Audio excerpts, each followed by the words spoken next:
អូលអូគ្រប់យ៉ាងដែលយើងសាងជាមួយគ្នាវាបានធ្វើឲ្យយើងសប្បាយតែពេលនេះឲ្យទឹកភ្នែកពេលនឹកឃើញរឿងទាំងឡាយអ្វីបានคล้ายជាស្រមោលទៅហើយស្រឡាញ់គ្នាជាច្រើនឆ្នាំយើងនៅចាំភ្នែកស្រង់ស្នេហ៍បដូរចិត្តស្មោះគ្មានលាក់អន់ចិត្តតិចតួចរួយក៏ត្រូវគ្នាវិញហើយចឹងអត់អន់ឲ្យគ្រប់បញ្ហាហើយអ្វីស្រឡាញ់បងមុនតែអូនទៅរៀបការនាងក្រោយគេមកក្រោយតែគេបំពេញចិត្តគ្រួសារទឹកភ្នែកលាបងរយយំសូមបញ្ចប់ត្រឹមនាមសង្សារអូនរៀបការធ្វើចិត្តគេយល់អូនមនុស្សទ្រពស្រឡាញ់បងសំឡាញ់បងគុំទុនខ្សា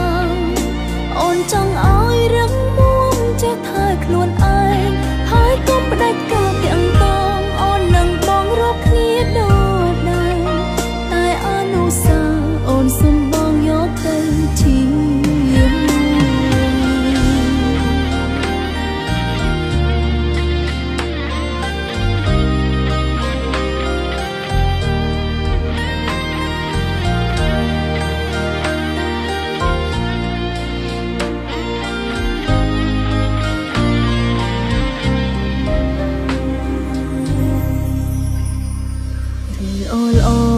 គ្រប់យ៉ាងដែលយើងសាងជាមួយគ្នា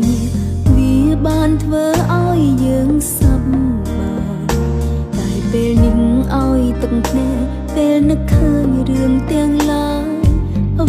វីបានคล้ายជាស្រមោលទៅហើយស្រឡាញ់គ្នាជាច្រើនឆ្នាំយើងនៅចាំភ្នែកស្រង់ស្នេហ៍បដូរចិត្តស្មោះគ្មានលាក់អន់ចិត្តតិចតួចរួយក៏ត្រូវគ្នាវិញហើយចឹងអត់អន់ឲ្យគ្រប់បញ្ហាហើយអ្វីស្រឡាញ់បងមុនតែអូនទៅរៀបការនាងក្រោយគេមកក្រោយតែគេបំពេញចិត្តគ្រួសារទឹកភ្នែកលាបងរយយំសូមបញ្ចប់ត្រឹមនាមសង្សារអូនរៀបការធ្វើចិត្តគេ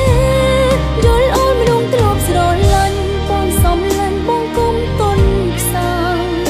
អូនចង់ឲ្យរឹងមាំចេះថែខ្លួនឯងហើយកុំផ្ដាច់ការទាំងតងអូននឹងបងរកគ្នាដូចដែរ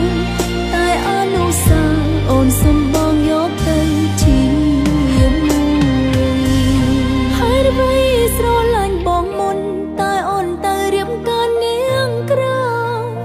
គេមកក្រោយតែគេបំពេញចិត្តគ្រួសារទឹកភ្នែកលាបងរយយំសូមបញ្ចប់ត្រឹមនាមសង្សារអូនរៀបការធ្វើ